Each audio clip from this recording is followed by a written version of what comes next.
በስመ አብ ወወልድ ወመንፈስ ቅዱስ አሐዱ አምላክ። በባህሪው ሞት በመንግስቱ ሽረት የሌለበት እግዚአብሔር አምላካችን በልብ አስበን በአንደበት ተናግረን ስለማንፈጽመው ስለ ቸርነቱ ስለ ምሕረቱ ስሙ የተመሰገነ ይሁን። እግዚአብሔርን የወለደችልን የድኅነታችን መሰረት እናታችን ቅድስት ድንግል ማርያም ክብር ምስጋና ይግባት። አባቶች፣ ካህናት፣ የእግዚአብሔር ቤተሰቦች አንድ አምላክ በሚሆን በአብ በወልድ በመንፈስ ቅዱስ ስም እንደምን ዋላችሁ? እንደምን ሰነበታችሁ? እንደምን አመሻችሁ? ኃጢአታችን የታገሰ በምሕረቱ እስከዚች ሰዓት ያቆየን የአባቶቻችን አምላክ እግዚአብሔር ይመስገን። እግዚአብሔር ይመስገን። እግዚአብሔር ይመስገን። በመካከላችን ተገኝቶ እንዲያስተምረን ቅዱስ ፈቃዱ ይሁንልን። ሳምንት የተማማርነው ምንድነው?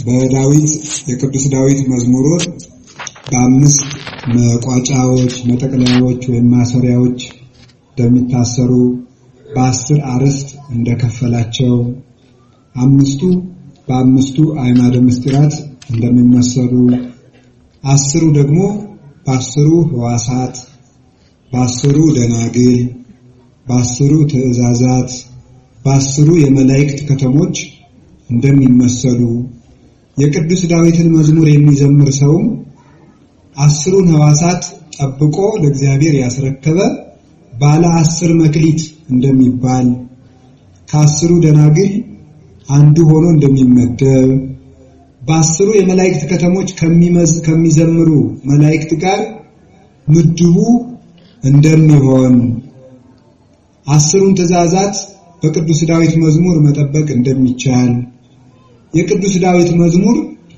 በገነት እንደምትመሰል በገነት ቋጽል፣ ልምላሜ፣ ጽጌ፣ ፍሬ፣ ጣዕም፣ ስን እንዳለ በቅዱስ ዳዊት መዝሙርም ሃይማኖት፣ ምግባር፣ ትሩፋት፣ ጣዕመ ስን፣ መዓዛ ስን፣ ክብረ ስን እነዚህ ነገሮች እንደሚገኙበት በገነት የሚታጣ እንደሌለ በቅዱስ ዳዊት መዝሙር የሚታጣ እንደሌለ በገነት እጽዋት ሞልተዋል። እጽዋት ባሉበት ንቦች እንደሚሰበሰቡ የቅዱስ ዳዊት መዝሙር በሚዘምር ሰው ላይ ቅዱሳን መላእክት እንደሚከቡ በክንፋቸው እንደሚጋርዱት ከመከራ ሥጋ ከመከራ ነፍስ እንደሚጠብቁት አይተናል። በዚህ በመዝሙረ ዳዊት የተጠቀሙ አባቶችን ሁሉ ዘርዝረን አይተናል። ቅዱስ ዳዊት እና አቡነ ገብረ መንፈስ ቅዱስ የቅዱስ ዳዊትን መዝሙር ዘምረው ልብስ የላቸው ነበር፣ ብርሃን እንዳለበሳቸው፣ ምግብ የላቸው ነበር፣ እህል እንደሆናቸው፣ ከገደል ላይ ተዘግዝቀው ሲጸልዩ እግራቸውን አስረው ሰይጣን መጥቶ ገመዱን ቢቆርጠው ሊወድቁ ሲሉ መልአኩ መጥቶ ቅፍ አድርጓቸዋል። ለምን? የቅዱስ ዳዊት መዝሙር በሚዘመርበት መላእክት አይታጡም። ሲወድቁ ያነሱናል። እስመ ለመላእክቲሁ ይእዝዞሙ በይንቲአከ መላእክቱን ብትወድቅ ሳትወድቅ እንዲያነሱ ብትሰበር እንዲጠግኑ ብትሄድ እንዲመሩ ያዙልሃል የሚለውን የቅዱስ ዳዊትን መዝሙር የሚዘምር ሰው በመንገድ እንዳይሰበር፣ ገደል እንዳይወድቅ፣ በሽታ እንዳያጠቃው፣ እንዳይራቆት፣ በረዶ እንዳይመታው መላእክት በክንፋቸው እንደሚጋርዱት ጊንጡን እባቡን በእጁ ጨብጦ ዘንዶውን ጨብጦ እንደማይበላው ላይለ ተኩላ ወከይሲ ትጽያን የሚለው ወተከይድ አንበሳ ወከይሴ የአንበሳውን የዘንዶውን ጀርባ እየረገጥክ ትሄዳለህ ምንም አትሆንም የሚለውን ሲዘምር ሰው ዘንዶ አይበላው፣ ደዌ ያጠቃው፣ እግዚኦ በመዓትከ ይትቅሰፈኒ ወበመቅሰፍትከ ይትገሥጸኒ የሚለው ሲዘምር ደግሞ መቅሰፍት በሽታ ከሰው ልጅ ይርቃሉ። የዳዊት መዝሙር የሚዘምር ሰው በሽታ ያጠቃው፣ መቅሰፍት አይወስደውም። ኢትሰደኒ በመንፈቅ ዓመት ሲል ደግሞ የዳዊትን መዝሙር የሚዘምር ሰው አቤቱ በእድሜ እኩሌታ አትውሰደኝ የሚለው ሲዘምር ደግሞ ያለ እድሜው አይሞትም፣ ያለ እድሜው አይቀሰፍም፣ ያለ እድሜው አይጠራም። አድነኒ እምብእሲ እኩይ ይላል። ከክፉ ሰው ክፉ ከሚመክሩ የዳዊት መዝሙር ያድነዋል። ከኃያላን ጠላቶቹ አጋንንት እንደ አራዊት እንዳይበሉን ኢትመጣዋ ለአራዊት ለነፍስ እንተ ትገኒ ለከ አቤቱ ላንተ የምትገዛልህን ነፍስ ለአውሬ አሳልፈህ አትስጣት እያለ ሲዘምር አውሬ አይበላው፣ በሽታ አይቆረጥመው፣ ችግር አያገኘው።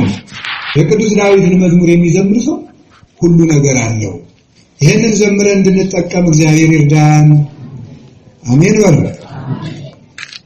እንዲህ ካልን ለዛሬ መዝሙር 1 እንደምንጀምር ተነጋግረን ነበር።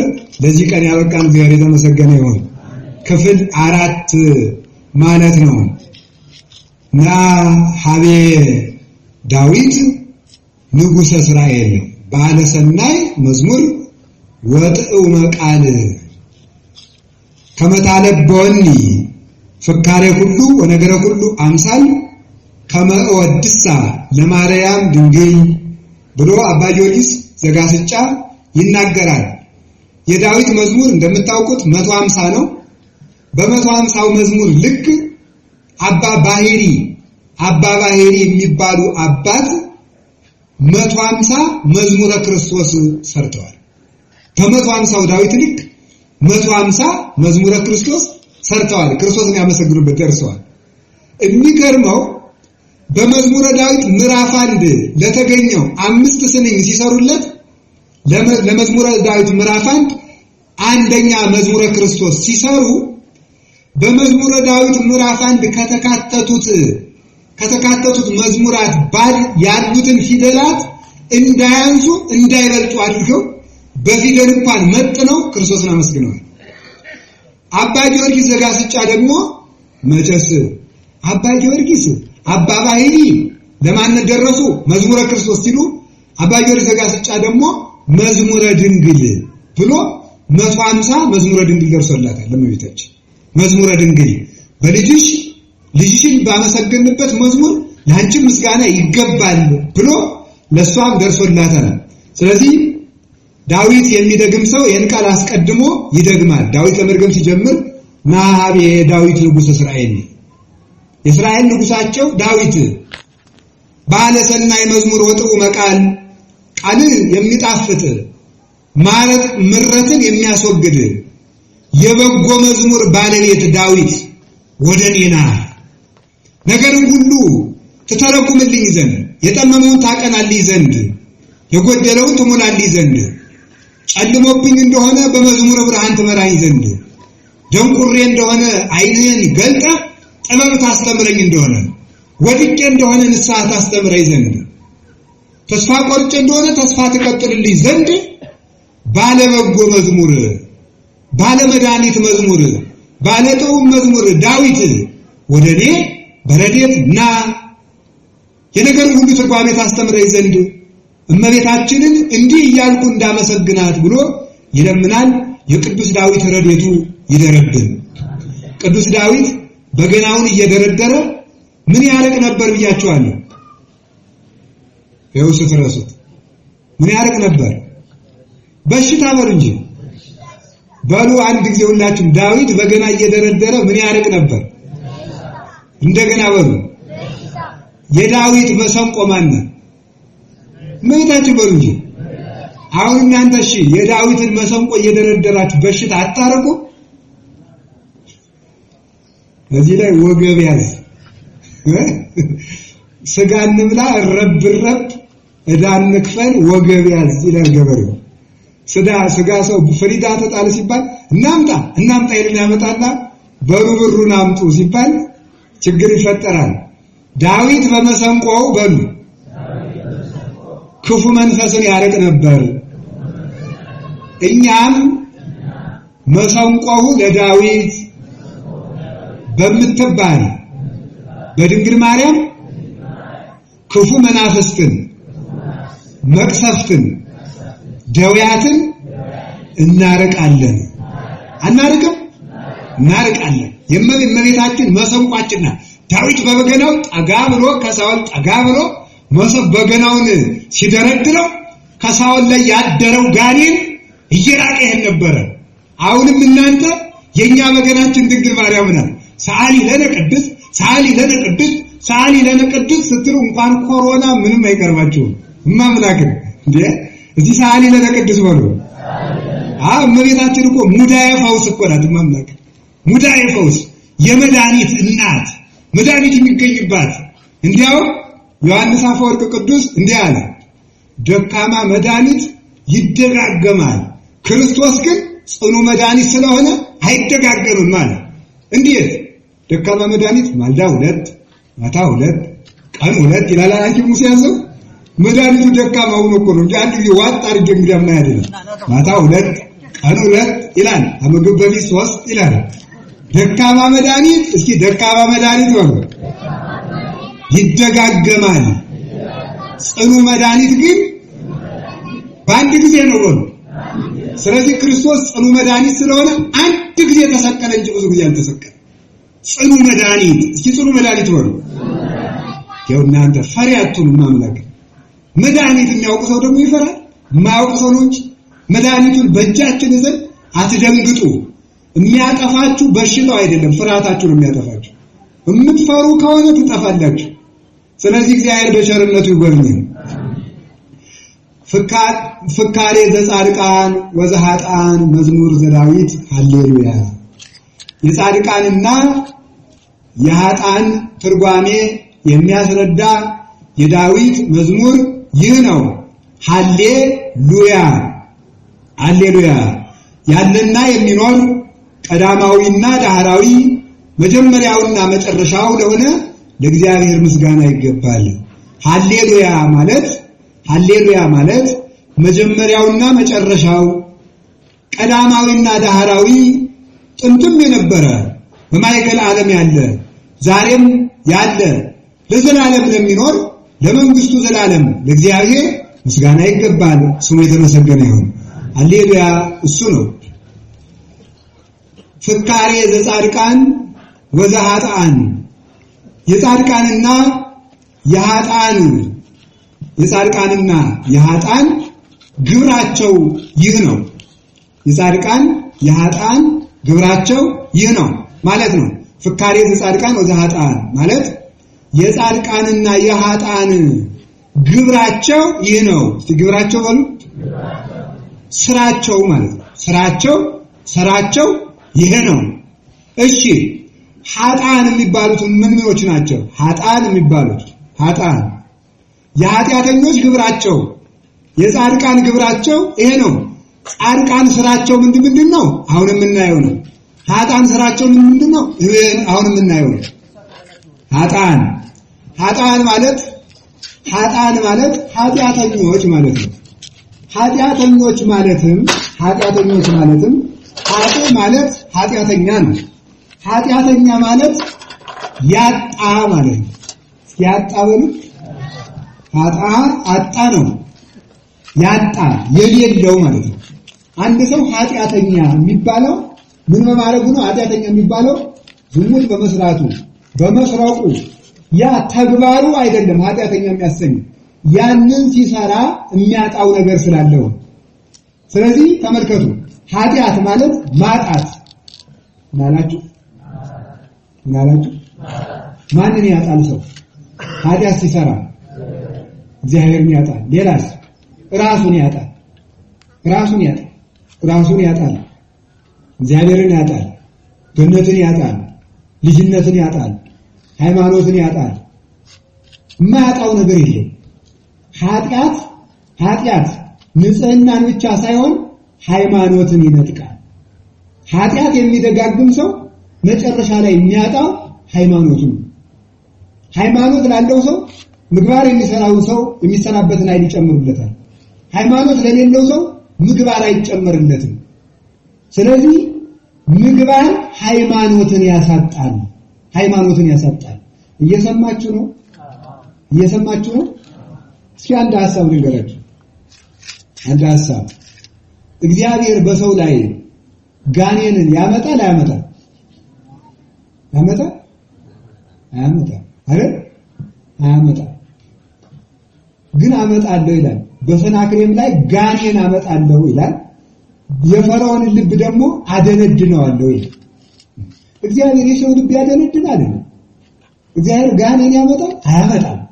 አሪያ ጋኔን ያመጣል ያደነድናል ማለት ምን ማለት ነው? የሰው ልጅ በደንብ ስሙ፣ ኃጢአትን ይሰራል። ኃጢአትን ይሰራና ይደጋግመዋል። ይደጋግምና ይለምደዋል። ይለምድና ጠባዬ ነው ይላል። እኔ በጠባዬ ያን ነገር አልወድም በተፈጥሮዬ ይላል። እግዚአብሔር ግን እንዲህ አድርጎ አልፈጠረውም። ኃጢአት ሲደጋገም የኃጢአተኛ ማንነት ያመጣል። ጠባዩ ሲሆን ክፉና በጎ ይቀላቀልበታል። ክፉና በጎ መለየት ያቅተዋል። ከዚያ በኋላ ኃጢአት ይመቸዋል፣ ጽድቅ ያስጠላዋል። ይቀጥላል። ይቀላቀልበትና በመቀላቀሉ ሲቆይ ደግሞ ኃጢአቱን ጠልቶ ጽድቁን ጠልቶ ኃጢአት ይወዳል። ከዚያ በኋላ የኃጢአት ብቻ ተከታይ ይሆናል። መጨረሻ ላይ ልቡ ይደነድናል። ልቡ ሲደነድን እግዚአብሔር ማን ነው ማለት ይጀምራል። እግዚአብሔርን ማን አየው? የነቱን ብላልክ ሆድ ይሙላ ደረቱ ይቅዳ የሰማዩን ቤት ማን አየው? ብቻ ዛሬ አይክፋ ይላል። ልቡ ደነደነ ማለት ልቡ ደነደነ። ከዚህ በኋላ እግዚአብሔር ባይምር በመጽሐፍ ሰበከው አልሰማም፣ በመጽሐፍ ሰበከው አልሰማም፣ በመምህር ሰበከው አልሰማም፣ በፍጥረት ሰበከው አልሰማም፣ ባይምሮ ሰበከው አልሰማም፣ በታምር ሰበከው አልሰማም፣ በመቅሰፍት ይሰብከዋል። እዚህ በኋላ በምን ይሰብከዋል? በመቅሰፍት ይሰብከዋል። አሁን ከዚህ በኋላ ተመልከቱ፣ ለማይረባ አይምሮ ተላልፎ ይሰጣል። ከዚህ በኋላ የሚቀረው ምንድነው? በዚህ በመቅሰፍቱም ካልሰማ 10 መቅሰፍት አምጥቶ ያልሰማውን ፈርዖን በሞት እንደቀጣው በመቅሰፍት ያልተሰበከውን በሞት ይሰብከዋል። በምን ይሰብከዋል? በሞት ባልንጀራው ሲሞት እንዲያያደርገዋል። በባልንጀራው ሞት ያልተሰበከውን በራሱ ሞት ይሰብከዋል። ከዚህ በኋላ ከመዝኑ ሞት መሪ ይላል። ሞት እንዲመራራ ነው። እስኪ በሉ ሞት ለካ በሉ እንዲመራራ ነው። በሰሞኑን አልፈራችሁ? ፈርቷል እኮ ብዙ ሰው። ሞት ለካ እንዲመራራ ነው። ወጣች በሰው ላይ ስናያት እገሌ እኮ ሞቶች ይባል እና ምን ችግር አለ ሲል ኖሮ ሰሞኑን ሲመጣ ሰው ችግር መጣ። ስለዚህ ሞት ለካ አጋግረው እንዲህ ያለው ደም ሲያፈስ ኑሮ የሰው ደም ሲያፈስ ቀሎት ነበር። ሰው ሲገል ቀሎት ነበር። ኋላ በእስራኤል እጅ ተይዞ ሳሙኤል ጦሩን እየሰበቀ ሲመጣበት ከመዝኑ ሞት መሪር አለ። በራሱ ሲደርስበት ሞት ለካ እንዲመራራ ነው፣ ደርሶ ከች የሚል ነው፣ እያጣደፈ የሚወስድ ነው ብሎ ደነገጠ። ቅመሰው ብሎ ወጋው፣ ሞተ። ከመራራ ሞት እግዚአብሔር ይሰውራል። እንግዲህ ከተመለሳችሁ እነዚህን አሁን የጠራናቸውን እድሎች ከተመለስን መራራ ሞት አይገጥመንም። ካልሆነ ግን በሞት እንሰበካለን። ከቃሉ ጋር ናችሁ? እግዚአብሔር ከሁላችን ጋር ይሁን። ስለዚህ ኃጢአት ማለት ምን ማለት ነው ያለው? ወንጂ ኃጢአት የሚባለው የሆነ ማንነት አለው ይላሉ ሊቃውንት። የሆነ ማንነት አለው የለውም? ኃጢአት ይጨበጣል አይጨበጥም? አቤት ይዳሰሳል? እስኪ እናንተ ኃጢአታችሁን አሳዩ። ይታያል? ይኸው ስትክዱ ዳዊት አላለም? ኃጢአቴ ቅድሜ ውእቱ በኩሉ ጊዜ፣ ኃጢአቴ ሁል ጊዜ በፊቴ ነው አላለም? አየዋለሁ እኮ ማለት ነው። ኃጢአት ይታያል አይታይም? ይታያል። ኃጢአቴን እያየሁት ነው አለ። ኃጢአቴን ሁል ጊዜ አየዋለሁ። ኃጢአት ይሰማል አይሰማም? እንግዲህ ማመጅን ነው የሚሆነው ላችሁ። ኃጢአት ይሰማል አይሰማም? ይሰማል። እንዴት ሲል ይሰማል? ለውስጡ ነው። አሰው ማን ነጫጭ ለብሳችሁ ጭስጥሩ አውስጥ ይመጣል። ሊያ ሰው ትመስለዋል ይላል። አውስጥ መጥቶ እኮ ነው። አውስጥ መጥቶ ሊያ ሰው ሁሉ ያወቀብኝ ይመስለዋል። ስለዚህ ኃጢአት ይሰማል አይሰማም? ይሰማል። ይታያል አይታይም? ይታያል። ያሰድዳል። ኃጥ ይወይ እንዘ አልቦ ዘይደግኖ ይላል ሰሎሞን። ኃጢአተኛ ሰው ማንም ሳያባረረው ይሸሻል። ማንም ሳያባረረው ይሸሻል፣ ይደነግጣል። ፈሪ ነው። ተደብቆ አንድ ሰው ሳያየው ኃጢአቱን የሚሰራው ድንጋዩ ምስክር፣ እንጨቱ ዳኛ፣ ውሃው ፍርድ ቤት፣ ወንዙ በቃ ቀላዩ ሁሉ ዘመድ አዝማድ መስሎ ይታየዋል። ሁሉም የሚያጋልጥበት ይመስላል። አዲያ እገሌ እንደው እየበረታ ነው ሲሉ የኛ ጻድቅ እናንተ በርቱ ይላል። ቀድሞ ኃጢአትን ያውቁብኛል ብሎ አስቦ ኃጢአተኛ ቀድሞ ይሰጋል፣ ቀድሞ አደጋ ያደርሳል። ቅዱስ ዮሐንስ አፈወርቅ ሲሰብክ አውዶክሲያ የምትባለው ንጉሥ ትጠራው ነበር እና እንዲህ ይላል ይቆምና ዛሬም አውዶክሲያ አለች ይላል። ይቅርታ ዛሬም ሄሮዲያዳ አለች ይላል። ዛሬም ወለተ ሄሮዲያዳ አለች እየዘፈነች የዮሐንስን አንገት ያስቆረጠችው በተድላ በደስታ በዘፈን እየተምነሸነሸች ሞት ድንገት የሚመጣባት ዛሬም ሄሮዲያዳ አለች ሲል የነው እኮ እንደሚለው ረፍ በሎት ተባለ። ሰው ዶክሲያዳ ታላላ ግን ኃጢአቱ ለሰው ቀድሞ ያሰድደዋል። ሰላምን የሚነሳ ብቸኛ አሳዳጅ ምንድነው? ኃጢአት። ኮብላይ ያደርጋል። በዘመድ መሃል ብቸኛ ያደርጋል። በልብስ መሃል ብርዳም ያደርጋል። በምግብ መሃል ይርባቸዋል። ብቸኝነት ብሶት ይሰማቸዋል። አገር ባለበት አገር ስደተኛ ትሆናላችሁ። ኃጢአት ክፉ ነው። ኃጢአት ወግታ የጣለቻቸው ብዙ ናት።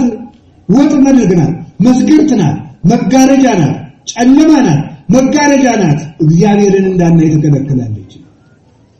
እኔ በእውነት እናንተን የተውኩበት ዘመን መቼ ነው? እናታችሁን የፈታውበት የፍች ደብዳቤ ወዴት አለ ይላል እግዚአብሔር በትንቢተ ኢሳይያስ። እናታችሁን ያሰናበትኩበት የፍች ደብዳቤ ወዴት አለ? ተመልከቱ።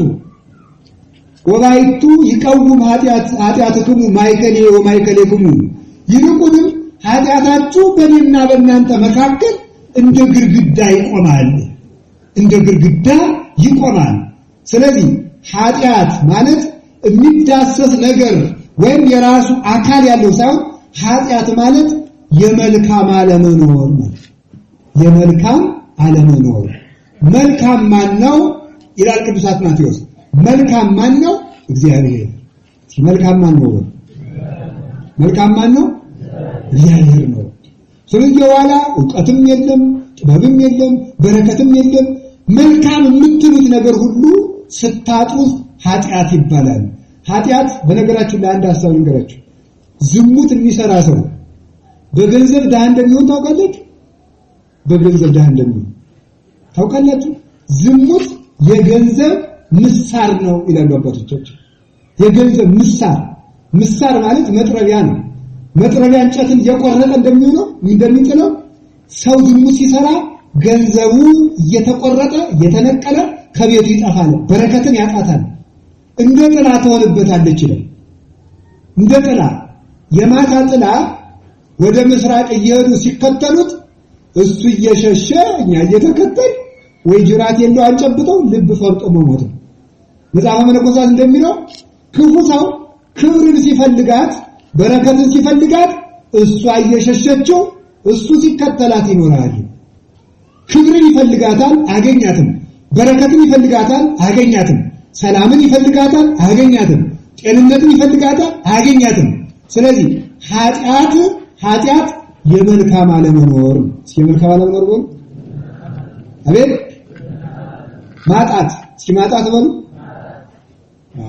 አጃችሁ እግዚአብሔር ዝሙታት አትስረቁ፣ አትቅጠፉ፣ አትጠንቁሉ ቢል ያልነሰር ባንሰር በዘሙት ባንዘሙት ብንቀማ ባንቀማ ብንጠነቁል ባንጠነቁል እግዚአብሔርን ወስደን የኃጢአት ቀለም አንቀባው።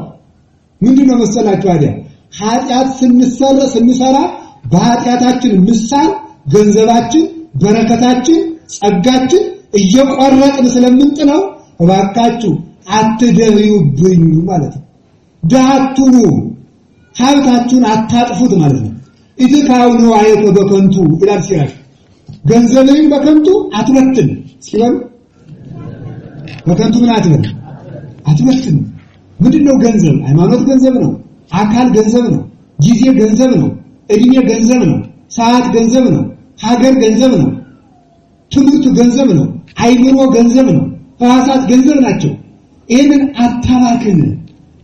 ሃይማኖት ለሚረባ ነገር ስራበት እንጂ ያልሆነ ቦታ እየወሰድክ አትዘፍቀው።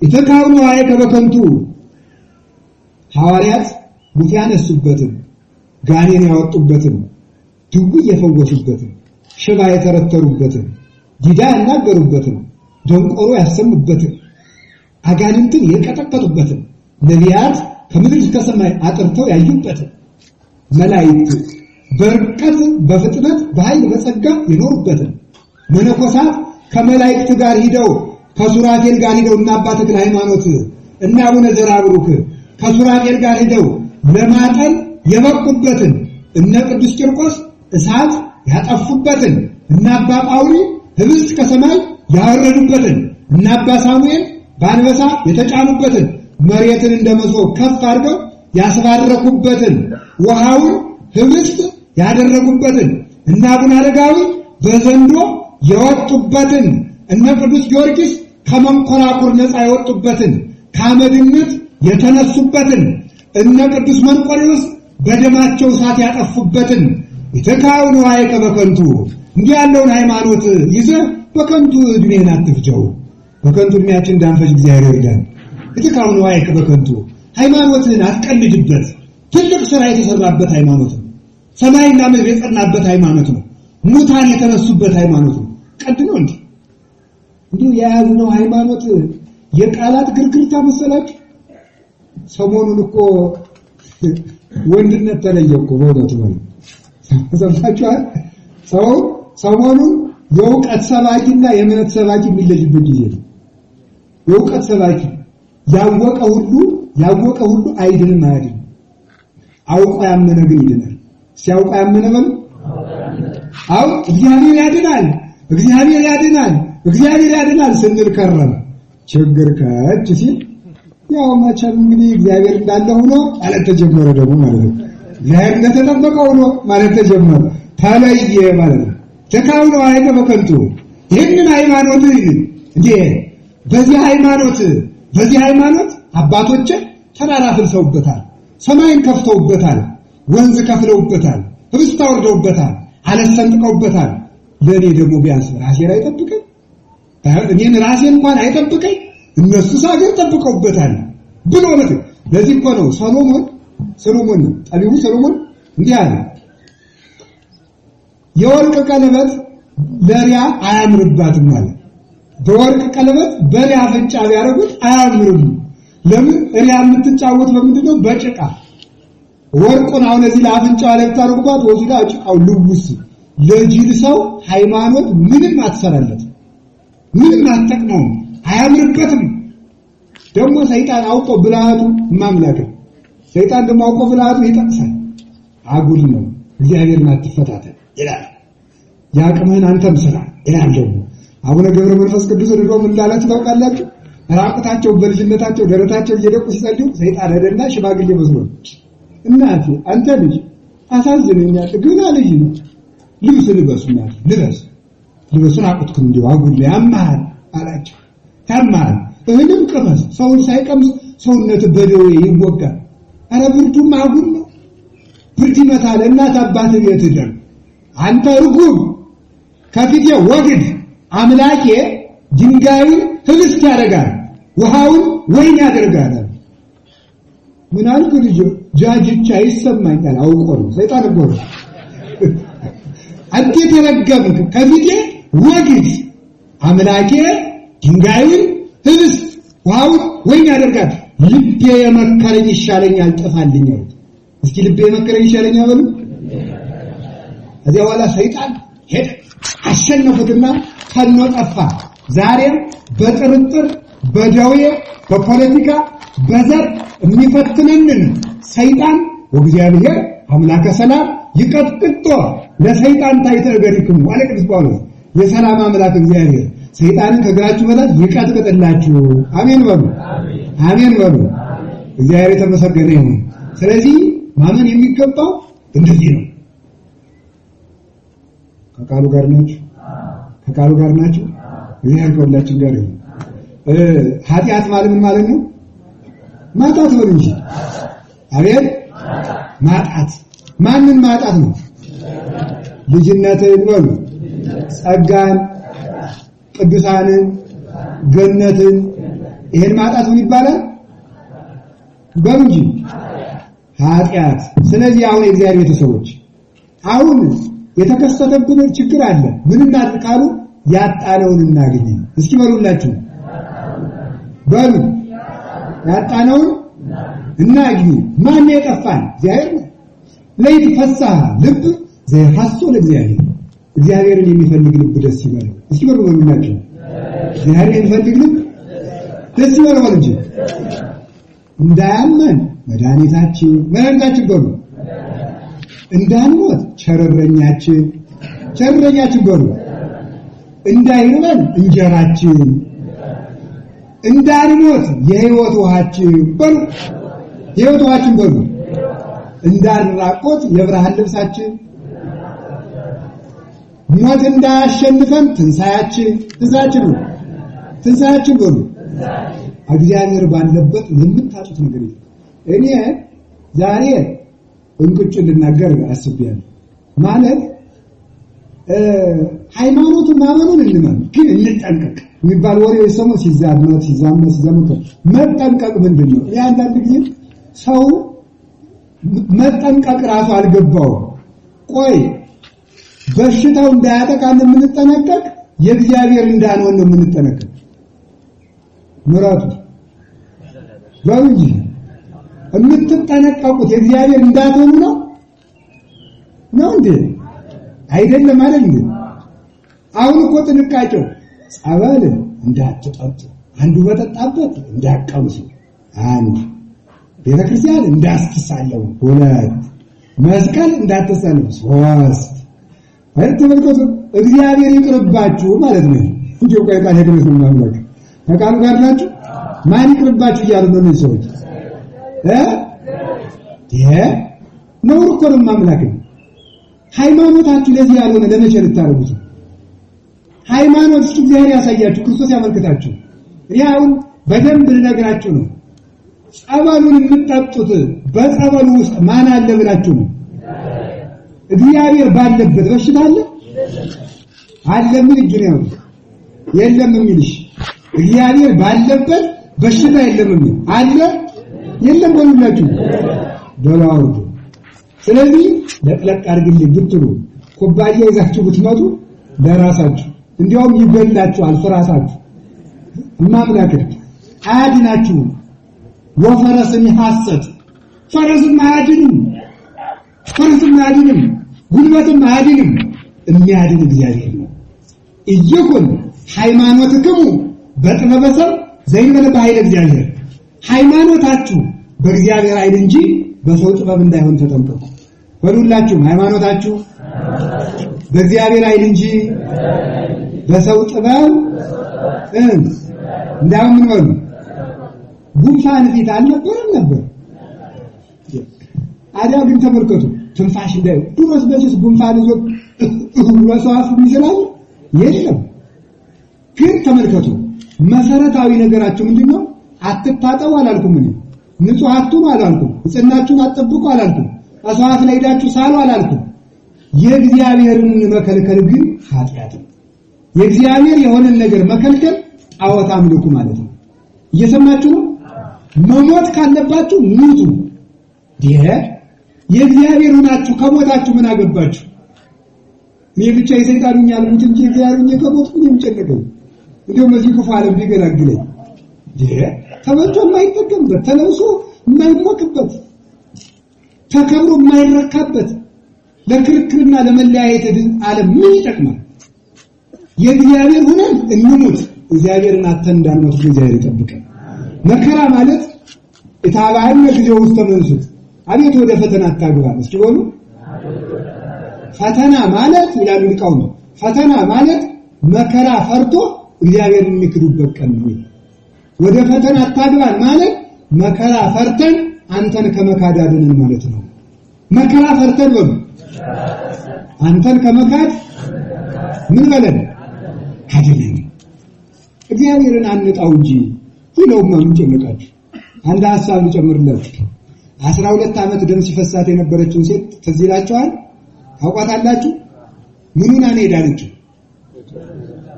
አቤት 12 ዓመት ደም ሲፈሳት ቤተሰቡ ሁሉ ለይቶ በተዘጋ ቤት አስቀምጦ ሰው መቼስ ብዙ ጊዜ ከቆሰለ ብዙ ጊዜ እንዲያካለ ይለወጣል ሁሉ ነገሩ። በእንጨት በቀዳዳ እንጀራ እያቀበሏት ኖራለች። ከኖረች በኋላ ክርስቶስ የሚሉት መድኃኒት መጥቷል አሉ። ድውይ የሚፈውስ የሚል ሰማች። ለኛም ደግ ዜና ያሰማን እግዚአብሔር። ክርስቶስ መጥቷል አሉ፣ ሙታንን የሚያነሳቸው መጥቷል አሉ ተብሎ ሰማች። ሄደች። ማን ያስቀርባት? እግዚአብሔር ቸራለ። ቆሽሻ ስለሆነ 12 ዓመት ጎስቁላ ስላለች ሰው ሁሉ እየተጸየፈ ሲሸሽላት ጥሩ መንገዱ ይከፈታል። እየተጸየፈ ሲሸሽ መንገዱ ይከፈታል። ቀረብ። ወደ ማን ነው የምትቀርበው? ወደ ክርስቶስ ትቀርባለች። ቀረበችና እንከመ ገሰስኩ ጽንፈ ልብሱ አይ የጨርቁን ጫፍ ብዳስሰው እድናለሁ አለች። የጨርቁን ጫፍ ደሞት የጨርቁን ጫፍ በሉ ብዳስሰው ምን እላለሁ ያለች። ደረሰችና ጨበጠችው። ቀጠለላት። ቆመላት። የ12 ዓመቱ ደዌ ሐዋርያት ጌታ ዘወር አለ። ማን ገሰሰን ጽንፈ ልብሴ? የልብሴን ጫፍ የዳሰሰው ማን ነው? አለ። ተመልከቱ። እስመ ኃይል ወጣ ምኔ። ሐዋርያት ተው እንጂ ጌታ አሉ። ብዙ ሰው እየተጋፋ ማን ነከይ ትላለህ? የዋህን ግን አልመሰለው አይደለም። የሁሉ ሰው እየተጋፋ ማን ነከይ ትላለህ እንዴ? እስመ ኃይል ወጣ ምኔ። ኃይል የሚያሰጥ አነካክ ነው የነካኝ። ምን የሚያሰጥ ነው? ኃይል የሚያሰጥ መንካት የነካኝ ነው። መንካትማ ሁሉም ይነካል፣ ግን አረ መዳሰስ ሁሉም ይደስታል። ግን ኃይል የተሰጠው ሰው ዳስቶኛል። አደፋሰሱ ነው ዋናው። አምኖ በሙሉ ልብ መምጣት። በሙሉ ልብ ጌታዬ ፍጠረኝ ብያል። ፈጠርከኝ። የፈጠርከኝ አንተ ፍጠረኝ ሳልልህ እንደፈጠርከኝ ለኔ የሚሆነውን ነገር አንተ ታውቃለህ ብሎ ራስን ለእግዚአብሔር አሳልፎ መስጠት። ሕፃን ልጅ እናቷ ስለው መንገድ ስትሄድ አላያችሁ? ውሃ ቢብሉ እስከ እሾቢው ጋር ምን ጉዳይ አለው? ለጥዝም ብሎ እናቱ ላይ ለማን ከማን ትከሻ ላይ ስላደረ ከእናቱ ትከሻ። እኛ ደግሞ ከእናት ከአባታችን ሳይሆን እነሱ ቢሆኑ ይሰበራሉ። በእግዚአብሔር ትከሻ ላይ ነው ያለው።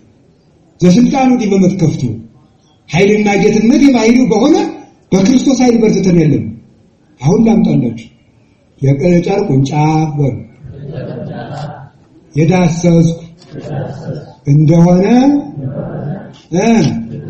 እድናለሁ እንጂ አንድ ጊዜ ልድገመው። የጨርቁን ጫፍ የዳሰስኩ እንደሆነ እድናለሁ። ሶስተኛ የጨርቁን ጫፍ የዳሰስኩት እንደሆነ ምን እላለሁ? ትድናላችሁ? ትድናላችሁ? በጣም ጥሩ። እግዚአብሔር ያድነን። የጨርቁ ጫፍ ምንድነው? አሁን ጨርቁ ምን ላይ ነው? እንደዚህ አካል የታለ የጨርቁ ጫፍ? የጨርቁ ጫፍ የተባለ ምንድነው? እሷ እድል ገጥሟት በጊዜው ደርሳ ዳሰሰችው። እኛ ምኑን ልንዳሰስ ነው? የክርስቶስ ጨርቁ ቤተ ክርስቲያን ናት። የክርስቶስ ልብሱ የክርስቶስ ልብሱ በሉ ቤተ ክርስቲያን ናት። ስለዚህ የጨርቁን ጫፍ በሉ ብዳስስ ምን ማለታችሁ ነው? ቤተ ክርስቲያንን በሉ ብዳስስ ምን ይላል ነው? እድናለሁ። እንድንድን እግዚአብሔር ይወዳል። የጨርቁን ጫፍ ብዳስስ እድናለሁ። ይቺ ይሄ የእግዚአብሔር ጨርቅ ነው። እመኑ ማምላክ ነው። ይሄ የክርስቶስ ልብስ ነው። አሁን እየነካሁት ነው። እንዲህ አድርጌ ስስመው እምስመው ይሄንን ሲሚንቶ እንዳይመስላችሁ የክርስቶስ ልብሱን እየሳምኩት ነው። እንዲህ አድርጋችሁ ማመን አለባችሁ። እምትነኩት ክርስቶስን ነው። ደስ ይበላችሁ። እኛ ግን ጨርቁን ብቻ ምንዳስስ አይመስላችሁ። አካሉንም ዳሰነው። አካሉን መዳሰስ ብቻ አይደለም፣ በልተነዋል፣ ጠጥተነዋል። እንግዲህ ተመልከቱ፣ ጨርቁን ከመዳሰስ ከመብላት ከመጠጣት የቱ ይበልጣል? መልሱ። መብላት መጠጣት ወሩ እንጂ ጨርቁን የዳሰሰችው ከዳነች የበላ ነው የጠጣ ነው አንድ ነው። እንድናለን በሉ እንጂ ያፍ ብቻ ያደርግባችሁ። እኔ እናንተ እንደዚህ እንዲበላችሁ ይያል ማለት አስተምራችሁ ምግባር ላይኖረኝ ይችላል። የእግዚአብሔር ቤተሰቦች በሃይማኖት ግን ኖር ነቀፍ የለብኝ። በእውነት ይሄ ትስና ምንም አይደለም። አሁን ምግባር የለኝም ምንም እንደው ትውት ነው እንድትሉ ይጉስ ትትናኛ ቤት የለም ሲጀምር። እኔ ምለው ሌላ ነው። ሃይማኖት ግን ሃይማኖት ነው። አባ ጋቶን ንዱ አንዱ መነኩሴ ሌባ ጋቶን አንተ ነህ አለ። አዎ። ዘማዋ ጋቶን አንተ ነህ? አዎ። የማይረባው ጋቶን አንተ ነህ? አዎ። መናፍቁ ጋቶን አንተ ነህ? አይደለሁም። እንዴት አሁን አይደለሁም ማለት ቅድም የሰደብክ እኔን አሁን የሰደብክ ጌታዬን ነው። ስለዚህ አባቶቻችን ምን ይላሉ? የዛሬ 10 ዓመት 20 ዓመት ምን እበላለሁ ብሎ ለድሃ የማይሰጥ ሰው እግዚአብሔር ያኖረኛል ብሎ እግዚአብሔር ያኖረኛል ማለቱን ትቶ ገንዘብ ያኖረኛል ማለቱና ጣዖት ማምለኩ እንደሆነ ራሴን እጠብቃለሁ ራሴን አኖራለሁ የሚል ነው ጣዖት እያመለከ ነው። እግዚአብሔር ያድነኛል ወሎ ነብዩም ተናግሯል። ሆሴዕ ኑ ወደ እግዚአብሔር እንመለስ፣ እሱ ሰብሮናል፣ እሱ ይጠግነናል፣ እሱ ጥሎናል፣ እሱ አንስቶናል ብሏል። እግዚአብሔርን ካገኛችሁት በሌላው አትጨነቁ። እግዚአብሔር ከሁላችን ጋር ይሁን። አሜን በሉ። ክርስቶስ ባለበት አይን ያልነበረው ሰው መጣ። አይን ምራቁን እንትፍ ብሎ አይን አበራለት። 38 ዓመት ደዌ የነበረበት አልጋህን ተሸክመህ ሂድ አለ። አታምኑ? የ4 ቀን ሬሳ በቃሉ አነሳ። አታምኑ? እጁን እንዲታጥፎበት የነበረው ተመልከቱ እጅን ዘርጋ ነው ደህና መቶ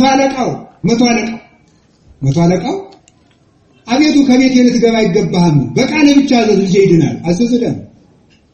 የትናንት ነው ክርስቶስ ከዛሬም ማለት መልአከ ብርሃን አድማሱ ጀንበሬ ኢትዮጵያዊ ሊቅ ያረጉትን ነግሬያችኋለሁ፣ ታውቁታላችሁ አንዳንዶቻችሁ። እሳቸው የዲማ ሊቅ ናቸው፣ የዲማ ጊዮርጊስ። እሳቸው ልጃቸው ሞተ፣ ልቅሶ ተለቀሰ። ልጃቸው ተገንዟል፣ ሙቷል፣ ቀብር ብቻ ነው የቀረው። ልቅሶኛውን ውጡልኝ ብለው አስወጡና ጌታዬ ኢየሱስ ክርስቶስ አንተም የትናንትናው ክርስቶስ ነህ፣ እኔም ከትናንትናው መቶ አለቃ አላንስም፣ ምግባር የለኝም፣ የመቶ አለቃውን ያህል ሃይማኖት ግን አይጠፋኝም። አዝዝ በቃልከ ይሄ ወልዴ ይደለውን ይተባታ አይጠፈረ ቤቴ ከቤቴ ልትገባ አይገባህም፣ በቃል አዝዝ ልጄ ይዳን። ተነሳ ልጅ አሁን ተነስቷል። ሰውዬው በህይወት የተነሳው ልጅ አባቱ ያስነሱት ልጅ ማለት ነው። በዚህ ሃይማኖት እየኖረ ትቢያውን አጠራቅሞ ሰው ያደረገ አምላክ እያለን በዚህ የምንናድ ከሆነ መታመናችን ወዴት አለ? በጥቂት የታመነ በሉ በጥቂት የታመነ በዚህ ይሾማል። ለጉንፋን ያልታመመ እንደ ጊዮርጊስ መንኮራኩር ልጅ ነው አይወጉ ከክርስቶስ ፍቅር የሚለየን ነው። ውሸት እኮ ነው። ውሸቱ ማላውን ማለት ነው። እውነት ያርግልን እግዚአብሔር። አሜን በሉ። ኃጢአት ማለት ምን ማለት ነው? ማጣት በሉ እንጂ አሁን ያጣነው እውነት ይንገራችሁ፣ ያጣነው ጤና ሳይሆን እግዚአብሔርን ያጣነው። ማን ያጣነው? እግዚአብሔርን ፈልጉት። ካሁን በቀደም ነግሬያችኋለሁ። ንስሐ ግቡ፣ በሞቴ ንስሐ ግቡ። እኔ ግርም የሚያደርገኝ ማለት ነው ሐኪም የሚላችሁን ወዲያው ለቀም ታደርጓታላችሁ። መንግስት የሚለውን ይሰማል፣ ሚዲያ የሚላችሁን ትሰማላችሁ። ስሙ ጥሩ ነው። እግዚአብሔር የሚላችሁን ግን ለምን አሰቡ? እግዚአብሔር የሚላችሁን ለነገ ነው የምትሰሙ። አሁንም ግን ንስሐ የሚገባ ሰው የለም። አሁንም ይዘፍናል፣ ይጨፍራል። በእውነቱ ማለት ነው። አሁን በሱ ቅድም ስመጣ በሱ 2 ልጆች ሀገር ምድርን ያሳዩታል በስክስታ ማምለክ ተወልከው ደግሞ ክርስቲያን ነው መስቀል እዚህ ላይ አለ። ስለዚህ የእግዚአብሔር ቤተሰቦች ያጣውነው እንድናገኝ መቸሩ መድኃኒዓለም ይርዳን። አሜን በሉ። የኃጥአንና የጻድቃን ትርጓሜያቸው ይህ ነው። ጻድቃን እስኪ ጻድቃን በሉ። ጻድቃን የሚባሉት ደግሞ ጻድቃን የሚባሉት የጻድቅ ባህሪ የእግዚአብሔር አምሳል የሆኑት ናቸው። እውነተኞች ማለት ናቸው። እውነተኞች ማለት ክርስቶሳውያን ክርስቶሳውያን በሉ።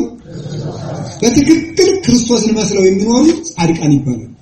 ክርስቶስን የእውነት ንግግር፣ የእውነት አዳር፣ የእውነት ውሎ፣ የእውነት ትዳር፣ የእውነት ክርስትና፣ ያላቸው ጻድቃን ይባላሉ።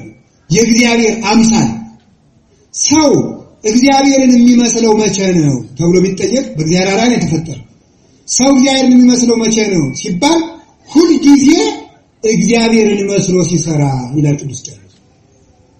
እግዚአብሔርን መስሎ ሲሰራ በርሱ አቤት እግዚአብሔርን መስሎ የሚሰራ እግዚአብሔርን ይመስላል። እግዚአብሔር እንደሚራራም ይራራ፣ እንደሚሰጥ የሚሰጥ፣ እንደሚምር የሚምር፣ እንደሚለግስ የሚለግስ፣ እንደሚጸና የሚጸና፣ እግዚአብሔር እንደማይለወጥ የማይለወጥ እግዚአብሔርን መስሎ የሚሰራ እሱ ጻድቅ ነው። እንዲህ ይላል ዘይገብር ዘልፈ ምግባራተ ሰናያተ ውእቱ ይከውን አምሳሊሁ ለእግዚአብሔር ይላል ቅዱስ ቄርሎስ። ደግ ስራ አዘውትሮ የሚሰራት ሰው እሱ ማንን ይመስላል? እግዚአብሔርን ይመስላል።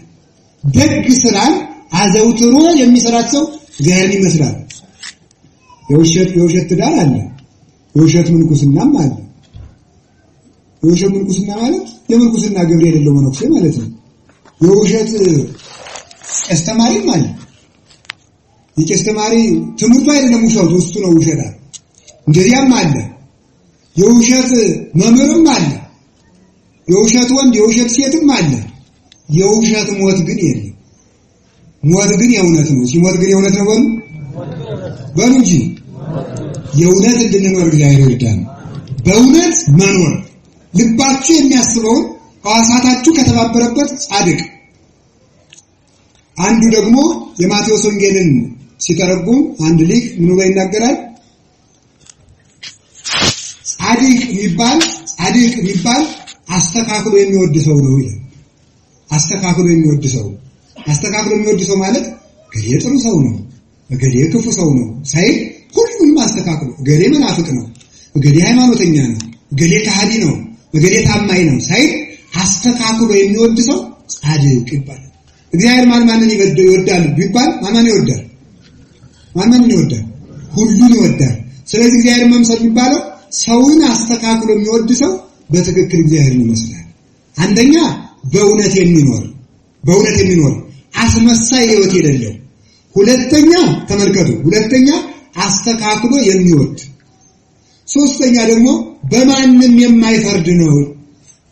በማንም የማይፈርድ ጻድቅ ማለት ፍጹም ርኅሩህ ማለት ነው።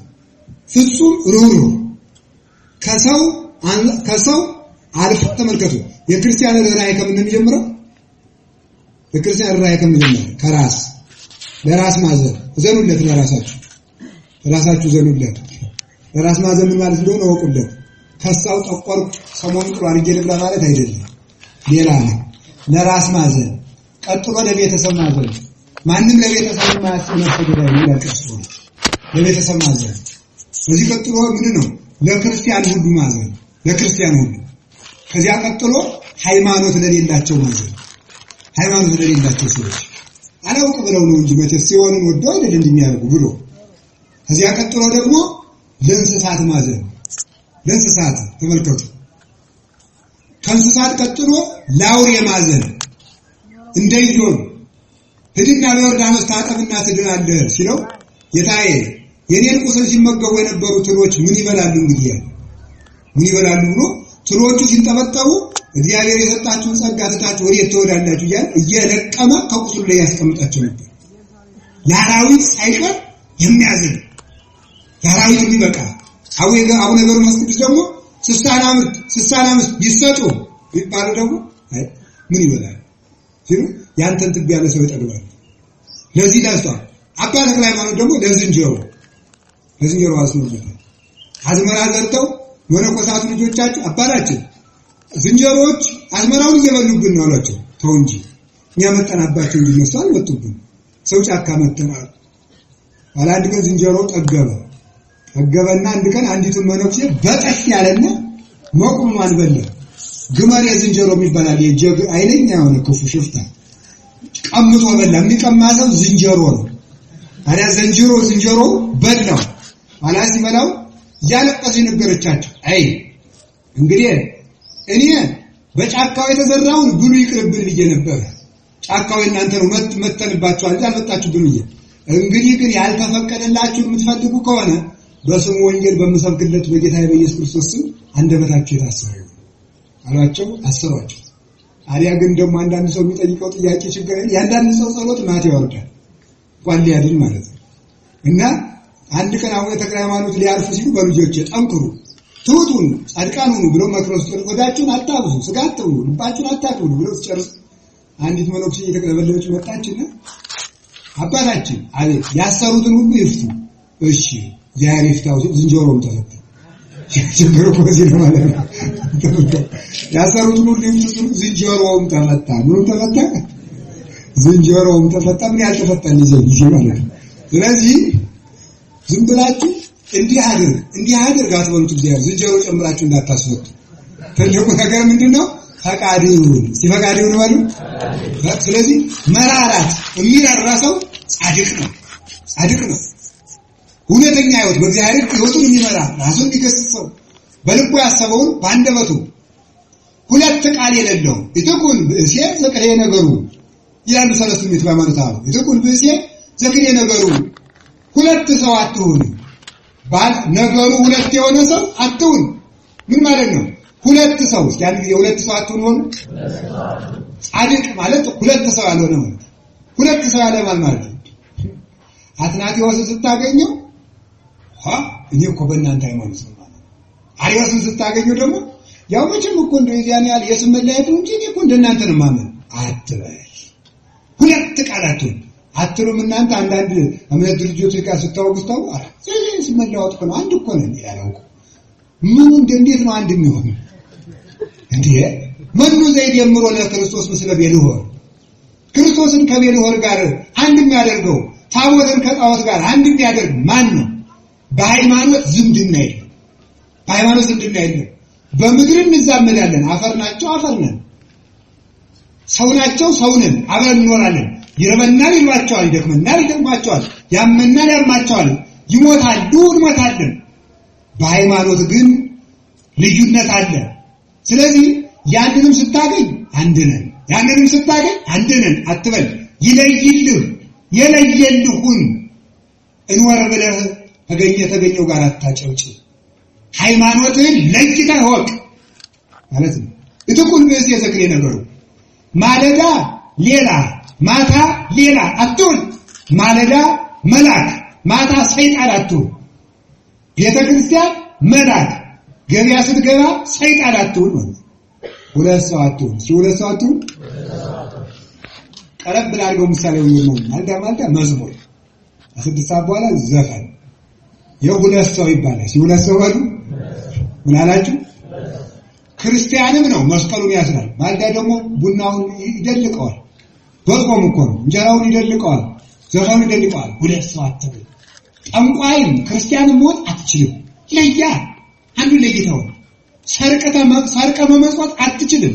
ለይ ሰርቆ መመጽወት አንዳንድ ሀብታም አለ አይደለ 50 ሺህ ብር ይሰርቅና 10 ሺህ ብር ለሚካኤል ነው ሰጥቻለሁ ወለልበሉለት ይባላል። 50ው ተሰርቆ ማለት ነው።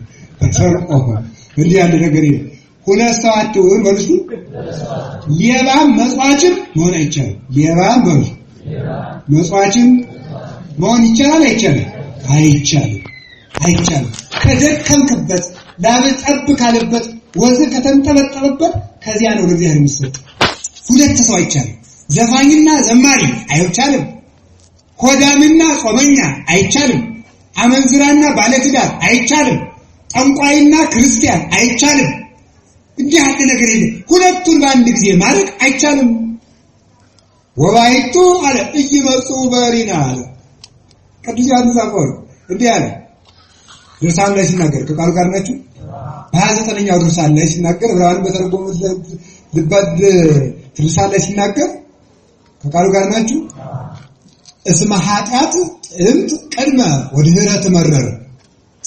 ኃጢአት መጀመሪያ ትጣፍጣለች፣ ቆይታ ግን ትመራለች። ወጽድቅሰ ተመልከቱ፣ ጽድቅ ግን አለ ተመልከቱ፣ ትመርር ቅድመ መጀመሪያ ትመራለች። ኃጢአት መጀመሪያ ትጣፍጣለች፣ ቆይታ ግን አሁን ደግሞ ማልዳ ብሉ ይላል። አገሩን የምትገዙት ያስመስላችኋል። በልታችሁ ስትጨርሱ ብሉ ይላል። በልታችሁ ስትበሉ አንዳች ነገር ዝም ብሎ ወርዳችሁ ፍትፍት ያደርጋል። ለዚህ ነው እንዴ ብቆይ ነው ይላል። እንደው የማይረባውን ነገር ነው 3 ጉራሽ ያስጎርስና ጦሙን ደፋ አድርጎ ነው የሚያወራው። አበላው ወዱ ሲሞላም እኮ ያበላው እንረክ ማለት ዛት ወይን ታክቲ ነው። ጽድቁ ኃጢአት እኮ አይሆንም። አይሳካም። ኃጢአት ቀድሞ ይጣፍጣል፣ ኋላ ይመራል። ጽድቅ ግን አለ ደግሞ ተመልከቱ። ጽድቅ ግን መጀመሪያ ትመራለች፣ ኋላ ተመልከቱ ታመጽ ክብረ ወሞገሰ ወፍስሐ። ኋላ ግን ክብርን፣ ሞገስን፣ ደስታን ይዛ ትመጣለች። ኃጢአትሳ ሐሳርን፣ ውርደትን፣ ማጣትን፣ ድህነትን፣ ሞትን አስከትላ ትመጣለች።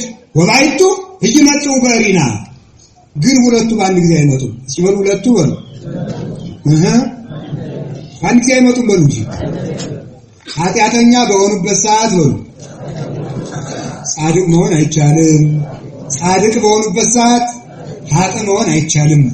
ስለዚህ አትስፈሩ፣ አትስረቁ፣ አትጨፍሩ፣ እንዲህ አትበሉ፣ ጫት አትቃሙ፣ አትደልቁ፣ በስርዓት ኑሩ የሚባለው የእግዚአብሔርን የሰይጣንን በአንድ ጊዜ መሆን ስለማይቻል። አንድ አባት ነበር ቅዱስ አርሳኒዮስ ገዳም ገብቶ ዝም ይላል። አባ ዝም ያጫውቱን እንጂ ዝም። በሌላ ቀን ምን ነው ግን አንተ ንቀህም ነው ማታናገር ሲሉት ከሰውም ከእግዚአብሔርም ጋር በአንድ ጊዜ መሆን ስለማልችል ማለት ከሰውም ከእግዚአብሔርም ጋር በአንድ ጊዜ መሆን ስለማልችል እንጂ ንቅያችሁ አይደለም።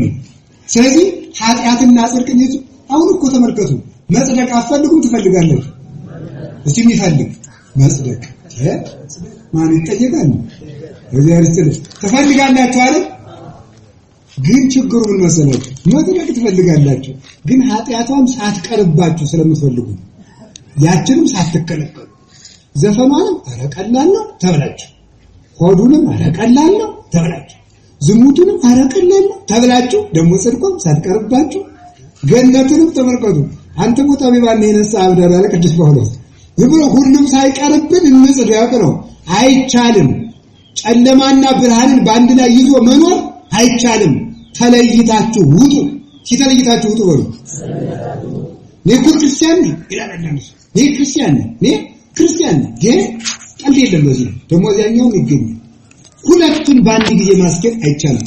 ሁለት ሰው ከመሆን እግዚአብሔር ይሰውራል። አሜን በሉ። እምነታችሁ ምንድነው? ኦርቶዶክስ እስኪ ተዋህዶ በሉ። ተዋህዶ ማለት አንድ አካል በሉ። አንድ ግብር፣ አንድ ባህሪ፣ አንድ ፈቃድ። ይሄ ምን ይባላል?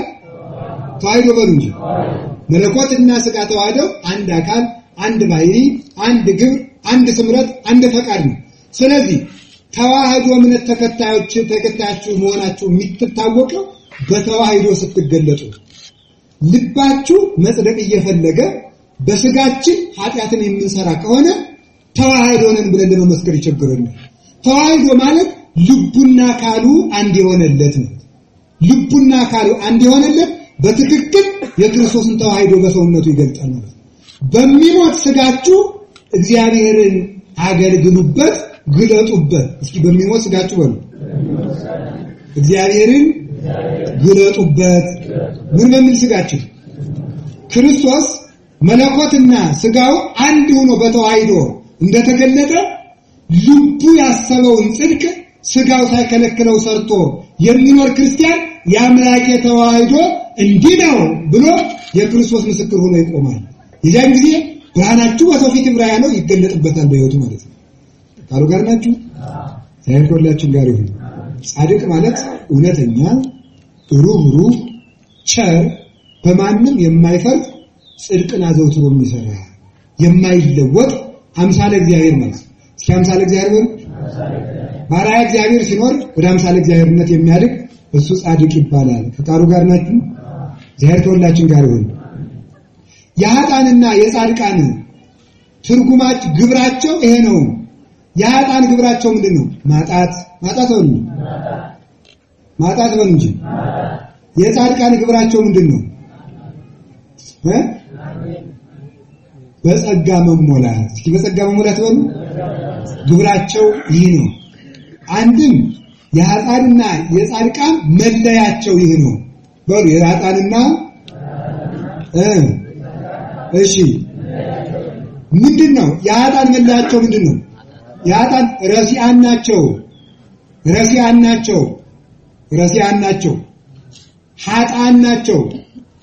ኃጥአን ናቸው፣ ያጡ ናቸው፣ ድሆች ናቸው፣ መስተሳልቃን ናቸው፣ ዘባቾች ናቸው ማለት ነው።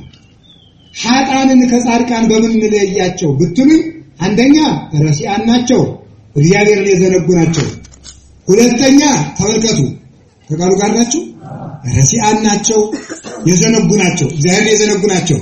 ቀጥሎስ ምንድናቸው? ያጡ ናቸው። ቀጥሎስ ዘባቾች ናቸው። ሲዘባቾች በሉ በእግዚአብሔር ይዘብታሉ፣ በክርስቶስ ይዘብታሉ፣ በድንግል ማርያም ይዘብታሉ፣ በቅዱሳን ይዘብታሉ፣ በሰው ይዘብታሉ። ዘባቾች ናቸው።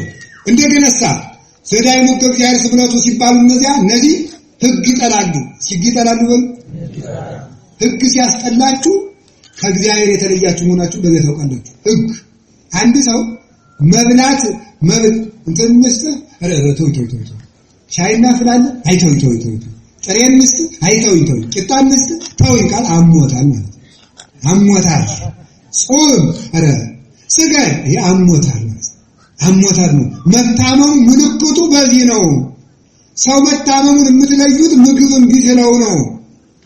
ሰው ሕግ ከመረረው፣ ውሃን ከመረረው፣ ጠጅን ከመረረው፣ ስጋን ከመረረው፣ ወተትን ከመረረው፣ ቆሎን ከመረረው ሰው ያሞታል።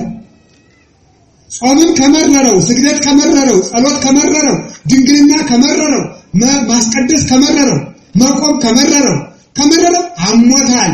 ምልክቱ መለያው ይሄ ነው። ፍካሬ ዘጻድቃን ወዘኃጥአን፣ ኃጥአን ከጻድቃን የሚለዩት ሕግ አይወዱም። አኮ ከመዝ ኃጥአንስ አኮ ከመዝ፣ ኃጥአን እንዲህ አይደሉም። ሕግ አይወዱም፣ እግዚአብሔርን አያስታውስም፣ በሰው ይዘብታሉ። ንዑዳን ክቡራን አይደሉም፣ ባለጸጎች አይደሉም፣ ጠፊ ነገር ይወዳሉ፣ ዕፀ ከንቱ ናቸው። በዚህ መለያቸው በዚህ ይታወቃል። ሌላው መንግስተ ሰማያት ጌታ እንዲህ አለ ሉቃስ 17:1 ላይ መንግስተ ሰማያት በመካከላችሁ ናት። መንግስተ ሰማያትስ ናማይከልክሙ መንግስተ ሰማያት መንግስተ እግዚአብሔር ይብልዋ ናያዘ ወናያ ካክ። ተመልከቱ፣ መንግስተ ሰማያት እግር ኑሯት በእግሯ እየሮጠች ክንፍ ኑሯት በክንፍ በራ አትመጣም። መንግስተ ሰማያት በመካከላችሁ ናት። እስኪ በመካከላችሁ ናት ምን ማለት ነው? መጽደቅህና መኮነንህ አንተው ታውቀዋለህ። ሕግ ሲያስጠላ፣ ጸሎት ሲያስጠላ፣ የእግዚአብሔር የሆነ ሁሉ ሲሰለች ኃጥእ እየሆንክ ነው። እግዚአብሔር እያጣው ነው። ተጠንቀቅ። እግዚአብሔር ከኛ ጋር አለመኖሩን በምናውቀዋለን ስትሉ እግዚአብሔር ከኛ ጋር አለመኖሩን እያስኮበለን ነው። ከኛ ውጣ እያልነው እንደሆነ የምታውቁት በጎ ነገር ያስጠላለት እግዚአብሔር ስልችቶን ነው። ሶስተኛ ፍካሬ ዘጻድቃን ወዘኃጥአን መዝሙር ዘዳዊት ሃሌሉያ። የቅዱስ ዳዊት መዝሙር ለእግዚአብሔር ቀድሞም ለነበረ ዛሬም ላለ ዘላለም ለሚኖር ለእግዚአብሔር ምስጋና ይግባውና የቅዱስ ዳዊት መዝሙር ይህ ነው። ፍካሬ ዘጻድቃን ወዘኃጥአን፣ የኃጥአን የጻድቃን ምሳሌያቸው ይህ ነው። እስኪ ምሳሌያቸው በሉ። ምናልባት የቅድም ልናልኩኝ ግብራቸው በሉ።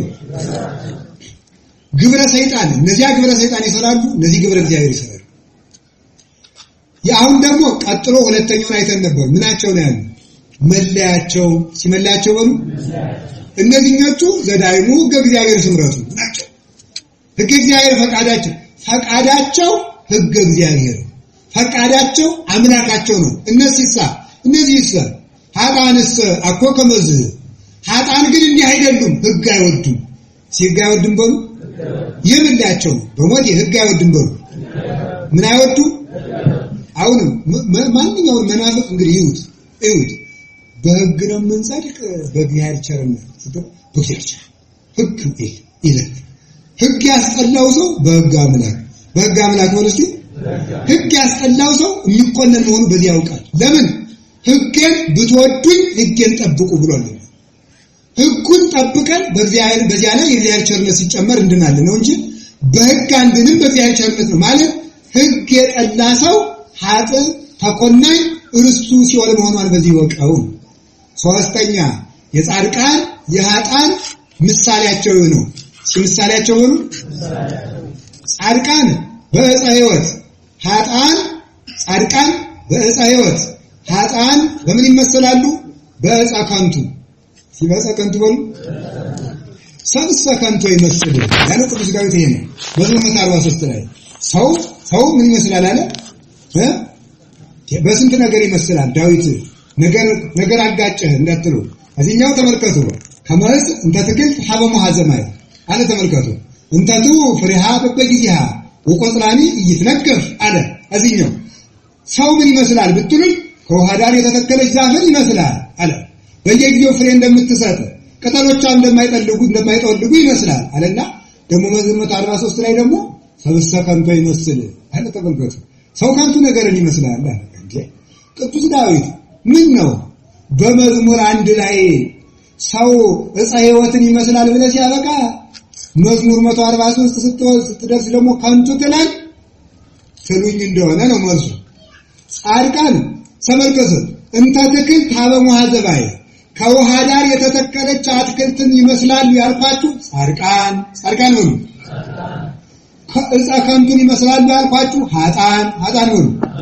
ዕፀ ከንቱ የምትባለው አንድ ቀን በቅላ አንድ ቀን ቅጠል አውጥታ አንድ ቀን አድጋ አንድ ቀን አብባ አንድ ቀን ደርቃ አንድ ቀን በስብሳ የምታደርግ እጽዋት ነው። ስለዚህ ኃጢአተኛ ሰው ምን ይመስላል ብትለኝ ዕፀ ከንቱን ይመስላል። ለምን? ከንቱ ነገር ወዳጅ ነውና። እስኪ ከንቱ ነገር ወዳጅ ነው በሉ። ከንቱ ነገር ወዳጅ ነው። ከንቱ ማለት ምንድን ነው? ኃላፊ ፈራሽ በስማሽ። ምግብ ያልፋል አያልፍም በሉ እንጂ ልብስ ያልፋል በሉ። መልክ፣ ስልጣን፣ ገንዘብ፣ ቤት፣ እንቅልፍ፣ እረፍት ማልፍ እንግዲህ ይሄን የሚወድ ምንድነው? ከንቱ። እስኪ ከንቱ በሉ። ከንቱ ከመሆኑ ይሰውራል። ወደዚህ ሐዘን ብሎ ሰማያዊ ሕይወት ተመልከቱ። ለዚህ እኮ ነው አረጋዊ መንፈሳዊ ምን ይላል? የሕፃናት ዘመድ አትሁን። ሕፃናት እንዳትቆጡ እሺ፣ ትርጉሙ ሌላ ነው። ቆይ የሕፃናት ወዳጅ አትሁን ይላል። የምን ወዳጅ? ደግሞ መጽሐፍ ቅዱስ እኮ እንደጉሩ ነው። ደግሞ መልሶ ደግሞ እንደ ሕፃናት ካልሆናችሁ አድኑም ይላል። በየዋህነታቸው ነው። የሕፃናት ወዳጃቸውን ማለት ሕፃን የተባለ ንጉስ ነው። የባለ ስልጣን ወዳጃቸው ነው። ለምን? ምንም ቢሆን የስልጣንና የጉንዳን ትንሽ የለውም። ጉንዳንም መናከሱ አይቀርም። ባለ ስልጣንም አብሮት ተቀምጦ አሳስቶ አንድ ቀን ማሰሩ አይቀርም። ስለዚህ የዚያ ወዳጅ አትሁን፣ በርቀት ያስተዳድር ዝም ብለህ። ስለዚህ ተመልከቱ ጠላት አትሁን እንጂ የቅርብ ሰው አትሁን። ነገር ከመስጋት አትሞዳሞድ ነው ነገሩ። ከቃሉ ጋር ናችሁ። ነገስታትን ለምን ባለስልጣኖችን ለምንድን ነው ሕፃን ያላቸው ሲባል ሕፃናት እናታቸው የጣቷን ወርቅ ቀለበት አውልቃ ተጫወቱበት ልጅ ያስጣቸው። ከዚህ አንዱ እንካይችን ከረጅላና ወርቁን ዘጠኝ ሲለው የእናቱ ቀለበት በምን ለውጦት ይመጣል? በምን በከረጅላ በዳቦ ባገዳ ልማጭ ሁሉ ይለውጣል። ያ ነጭ ነው ሲያውደስ ብሎት ማለት ነው። ነገስታትም የሰማይ ክብራቸውን በምድር ክብር ይለውጣሉ። የዘላለም ሕይወታቸውን በምድራዊ ሕይወት ይለውጣሉ። የሚጠፋውን የማይጠፋውን በሚጠፋ ይለውጣሉና የሕፃናት ወዳጃቸውን ሕፃናት አሁንም ቅምስ ያረጉ ይወዳሉ። ክፉ ሰው አሁንም ቢበላ ይወዳሉ። አሁን ቢበላ ሕፃናት የሰዎችን ገንዘብ ካልሰጣችሁ ብለው ሁሉ ይላሉ። ባለስልጣንም የሰዎችን ገንዘብ ካልቀማው ብሎ ይጨንቀዋል። ካልቀማው ብሎ እረፍት ያጣል። እንዲህ አትሁን። ከንቱ ነገርን የሚወዱ ምሳሌያቸው ነው። እስኪ ምሳሌያቸው ይሄ ነው በሉ። ስለዚህ የጻድቃን የኃጥአን ምሳሌያቸው ይህ ነው። እነሱ ከኃጥአን ምሳሌ እግዚአብሔር አይጨምረን፣ ኃላፊውን ነገር ከመውደድ ይሰውረን። ከቃሉ ጋር ናችሁ። በመጨረሻ መዝሙር ዘዳዊት ሃሌሉያ ብፁዕ ብእሲ ዘይሆረ በምክረ ረሲዓን። የዳዊት መዝሙር በምክረ ረሲዓንን አልተረጉመውም። የቅዱስ ዳዊት መዝሙር 1 ቁጥር 1 ምን ትመስላለች? የቤት መሰረት ትመስላለች። ቅዱስ ባስልዮስ ዘቂሳርያ መዝሙር 1 የቤት መሰረት። እስኪ የቤት መሰረት ነው። የምን መሰረት? የቤት መሰረት ትመስላለች። ቅዱስ አትናቴዎስ ደግሞ የበረከት ቁልፍ ናት። እስኪ የበረከት ቁልፍ ናት ነው። የበረከት ቁልፍ ናት። የበረከት ቁልፍ ናት። ሁለተኛው ደግሞ ምን አለ? አንደኛው ምንድን ነው ያለው? የቤት መሰረት ሆኖ እንጂ ሁለተኛውሳ የበረከት ቁልፍ ናት። ቅዱስ ጎርጎርዮስ ዘኑሲስ ደግሞ የ150ው መዝሙር ዘውድ ናት። የ150ው መዝሙር ዘውድ። እስኪ ዘውድ በሉ። ዘውድ ነው። የመንፈሳዊ ወታደሮች አክሊል ናት ይላል። የመንፈሳዊ ወታደር አክሊል ማናት? መዝሙር 1 ቁጥር 1 ናት ይላል። ክርስቲያኖች በክርስትና ክርስቲያን ወታደር ለላከው ሹም መከራ ከፍሎ አክሊል እንዲደፋለት ግዛት እንዲሰጠው ክርስቲያኖች ለክርስቶስ ብለው ከሰይጣን ጋር በመዋጋታቸው የሚያገኙት አክሊል መዝሙር 1 ቁጥር 1 ናት ይላል። መዝሙር 1 ቁጥር 1 ማለት የመንፈሳዊ ወታደር አክሊል፣ የ150ው መዝሙር ዘውድ፣ የበረከት ቁልፍ፣ የቤት መሰረት፣ የመልካምነት ሁሉ መነሻ ይላል ቅዱስ ጎርጎርዮስ ዘንዚናዙ። እስኪ የመልካምነት ሁሉ መነሻ በሉ እንጂ የመልካምነት ሁሉ ምንድነው? መነሻ ነው። ስለዚህ አሁን ከቃሉ ጋር ናችሁ። አሁን ባጭር ቃል መዝሙር 1 ቁጥር 1 ያነበበ ሰው ምን ይደረግለታል ብትሉ ተመልከቱ። ይችን በየቀኑ እንደውም አባቶቻችን ከቀኑ ዳዊት ጋር ይችን ጨምረው ይደግሟታል። ለዕለት ከተመደበው ዳዊት ጋር ይችን ጨምረው ይጸልያዋታል። ይች ምንድናት ቢባል ይች የ150ው ዳዊት በሙሉ መሰረት ናት። በዚህ ታንጾ ነው ሰው ልስገድ ቢል፣ ልጹም ቢል፣ ልመንን ቢል፣ በትዳር ልኑር ቢል፣ ጥሩ ክርስቲያን ልሁን ቢል ቢችን ብፁዕ የምትለውን መሰረት አድርጎ ነው። እስኪ ብፁዕ በሉ። ብፁዕ የምትለውን መሰረት አድርጎ ቤት ይሰራል ማለት ክርስትና በብፅዓን መሰረት ላይ የቆመ ቤት ነው። የክርስትና መሰረት ብፁዕነት ነው። ብፁዕ ማለት እንደሆነ በቀጣዩ መራገራችን ያለው ብፁዕነት ማለት የክርስትና መሰረት ነው። ሁለተኛ ተመልከቱ። 150ውን ዳዊት ያቆመው መሰረቱ በግድግዳውን ጤናው እንዲያቆመው 150ው ዳዊት ጸንተው የሚቆሙት በቁጥር 1 ነው። ብፁዕ በሚለው ነው ይላል። ከቃሉ ጋር ነች። እስኪ አንድ ሐሳብ ልንገራችሁ። ቅዱስ ዳዊት ጠላቱን ይታገስ ነበር። ምን ለመሆን? ብፁዕ በሉ እንጂ ለድሃ ያስብ ነበር። ምን ለመሆን? ሌሊት እንቅልፍ አጥቶ ያድር ነበር። ምን ለመሆን? አቤት ትዕግስተኛ ነበር። ምን ለመሆን? እውነት ፈራጅ ነበር። ምን ለመሆን? ተመልከቱ። ተስፋ ያለው ሰው ነበር። ምን ለመሆን? ያለቅስ ነበር። ምን ለመሆን? አልጋውን እስኪያለቅስ ድረስ የሚያለቅስ ምን ለመሆን ነው? ብፁዕ ነው። ስለዚህ ተመልከቱ። የ150ው ዳዊት መሰረት ብፁዕነት። ትዳራችሁን ጠብቁ። ምን ለመሆን? ብፁዕ በሉ። ምንኩስና ይጠበቃል። ምን ለመሆን? እናስቀድሳለን። ምን ለመሆን? እንሰግዳለን። ምን ለመሆን? እንጾማለን። ምን ለመሆን? ብፁዕ። ስለዚህ የ150ው ዳዊት መሰረት ይሄ ነው። ብፁዕ መሆን የክርስትና መሰረት ነው። ቀጥሎ ምን አለ? የበረከት ምንጭ በሉ። የበረከት ምንጭ ብፁዕ የሆነ ሰው ተመልከቱ። ብፁዕ ይችን መዝሙር 1 ቁጥር 1 መዝሙር 1 የተገበራት ሰው የበረከት ቁልፍ በረከት በሙሉ በዚህ ይከፍታል። ሁሉ በረከት ሰጠዋል። ለምን?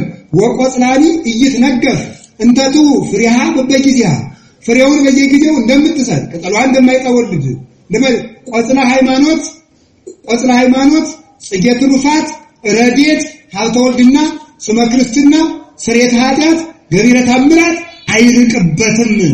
ከውሃ ዳር የተተከለችው ዛፍ ፍሬ እንደማይታጣባት ቅጠል እንደማይጠወልግባት ግንዷ እንደማይደርቅባት ተመልከቱ።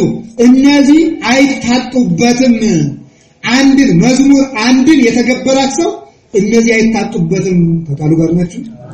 ሀብተ ወልድና ስርየተ ኃጢአት፣ ልጅነት፣ ገቢረ ተአምራት፣ ይሄ ሁሉ ምን አይልም አይታጣም በሉኝ አይታጣም የበረከት ምንጭ ናት።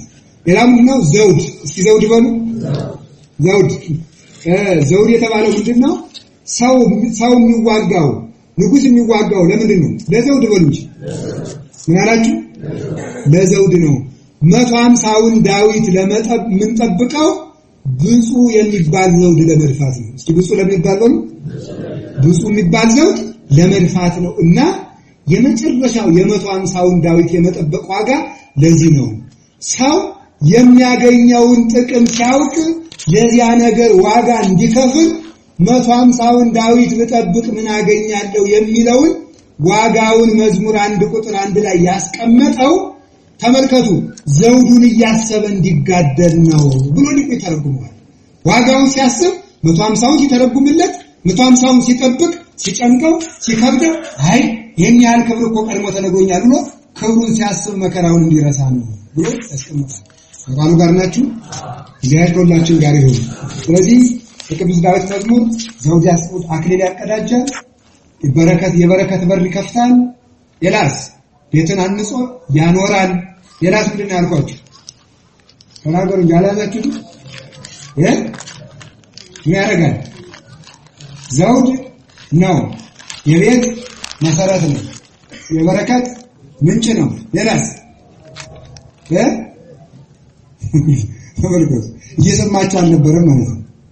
እነዚህን ነገሮች ለማግኘት ቅዱስ ጎርጎርዮስ እንደተናገረው፣ ቅዱስ አትናቴዎስ እንደተናገረው፣ ቅዱስ ባስልዮስ ዘቂሳርያ እንደተናገረው ዘውድ ነው ብሎ እንደተናገረ የመልካምነት ምንጭ ነው አላልኳችሁ? የመልካም ነገሮች ሁሉ ምንጭ ነው። እሺ ጤና መልካም ነው በሉ፣ መልካም ነው በሉ እንጂ ሀብት፣ ሰላም፣ ዕውቀት መልካም ነው። የዚህ ሁሉ ምንጭ ምንድነው? ብፁዕነት። እስኪ ብፁዕነት በሉ። ስለዚህ መልካም ነገሮችን ሁሉ እንድታገኝ በመዝሙር 1 ቁጥር 1 ተመርተህ ኑር። ሕይወትህን በዚህ ምራ። ቀኑን ሙሉ በዚህ ተመርተህ ኑር ነው። በዚህ ተመርተን የማንጠወልግ ዛፍ፣ በረከት የተከፈተልን፣ አክሊል የምንቀዳጅ፣ ዘውድ የምንደፋ፣ መሰረታችን የማይነቀል እንዲያደርገን እግዚአብሔር ቅዱስ ፈቃዱ ይሁንልን። ያስተማረን እግዚአብሔር የተመሰገነ ይሁን። እስኪ ዳዊት የገዛ መዝሙር ዳዊት የገዛችሁ አውጡቻችሁ መዝሙር ዳዊት የገዛችሁ በጣም ጥሩ ከፍ አድርጉት። እግዚአብሔር ይስጥልኝ። የምትጸልዩትን ልንገራችሁ። የምትጸልዩትን ሰኞ ከመዝሙር 1 እስከ 30 ማክሰኞ ከመዝሙር 1 እስከ 30 ማክሰኞ ከ31 እስከ 60 ድረስ ማለት ነው። ረቡዕ ከ61 እስከ 80 ሐሙስ ከ81 እስከ 110 ዓርብ ከ111 እስከ 130 ቅዳሜ ከ131 እስከ 150 እና መኃልየ ዘሰሎሞንን ጨምሮ ቀዳሚት ከመዝሙር 131 እስከ 150 እና መኃልየ ዘሰሎሞንን ጨምሮ እሁድ መዝሙር 150ን ጨምሮ 150ን ብቻዋንና ጸሎተ ነቢያትን መጸለይ ነው።